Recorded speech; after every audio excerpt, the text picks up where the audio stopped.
Let's start the week with a story that's so bizarre, it makes the psychedelic weirdness of Burning Man seem kinda normal. Yeah, we're talking about the clash of climate fascists and the Nevada Rangers who gave us what can only be described as a low-budget Mad Max reboot.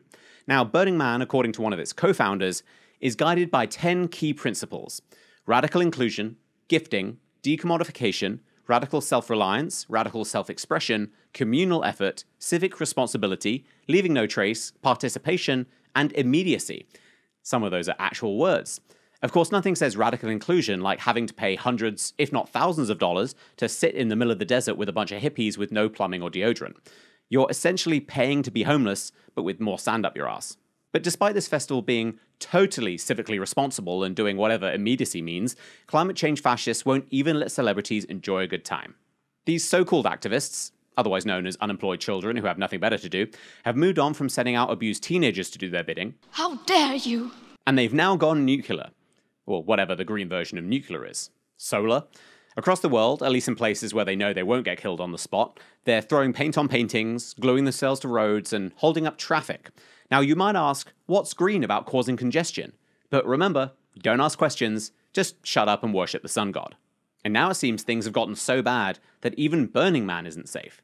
So over the weekend, activists tried to block the main road into the festival, chanting catchy and thought-provoking slogans like "Burners of the World Unite," "General Strike for Climate," and of course, abolish capitalism. Because you know capitalism, the only reason the entire world isn't starving to death and burning dung to stay warm. But there's just one problem. Putting people in danger with your petulant selfishness isn't noble, it just makes you a dick. If you're unemployed and want to spend your days screeching about the climate, go for it. But if you're going to put people at risk by clogging up roads, which isn't just inconvenient and counterproductive, but also means people can't get to safety or receive medical care, then you've crossed a line. Unfortunately for these particular people, they forgot they weren't in San Francisco or New York City anymore. They were in Nevada, and Nevada tribal police weren't really interested in playing along with their bullshit.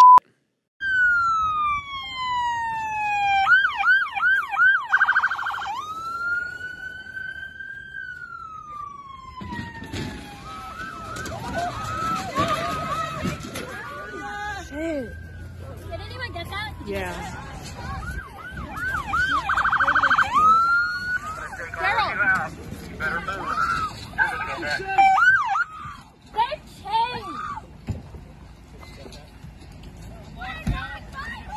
Get out now! Get out! On the ground! All of you on the ground now! Get on the ground! Get on the ground! Don't move! I guess sometimes you really don't know what's just around the river bend. But for the protesters who now find themselves in jail, don't worry. Our nation's jails are guided by 10 key principles: radical inclusion, gifting, decommodification, radical self-reliance, radical self-expression, communal effort, civic responsibility, leaving no trace, participation, and immediacy. And if sharing a toilet with 50 other criminals doesn't exactly sound like your idea of fun, just think of the water you're saving.